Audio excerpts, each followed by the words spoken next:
पहा big boss Marathi 5 मधील सूरज चव्हाणची खरी कहाणी। सूरज हा मूळचा बारामतीमधील मोडवे या गावचा आहे। लहानपणीच त्याच्या डोक्यावरचं आई वडिलांचं छत्र हरपलं। त्यानंतर मोठ्या बहिणीने व त्याच्या आत्याने त्याचा सांभाळ केला। जेमतेम 8वी पर्यंतचं शिक्षण त्याने पूर्ण केलंय। पुढे घरची परिस्थिती बेताची असल्याने तो मोलमजुरी करत असत। मात्र एक दिवस त्याच्या बहिणीच्या मुलांकडून त्याला टिकटॉक बद्दल कळलं व तो व्हिडिओ बनवू लागला। बघता बघता तो टिकटॉक वर चांगलाच फेम झाला व यातून त्याला पैसेही भेटू लागले। परंतु अनेकांनी त्याच्या भोळेपणाचा फायदा घेऊन त्याची फसवणूक केली। अशातच टिकटॉक बंद पडलं व त्यानंतर तो इंस्टाग्राम वर रील्स बनवू लागला।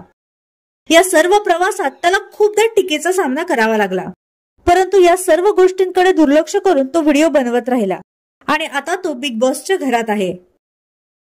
तर पाहूयात सूरजच्या फॅमिली विषयी माहिती।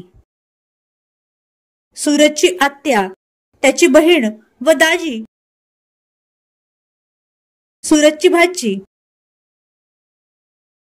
तर तुमचा सपोर्ट बिग बॉस मधील कोणत्या स्पर्धकाला आहे हे आम्हाला कमेंट बॉक्स मध्ये नक्की सांगा।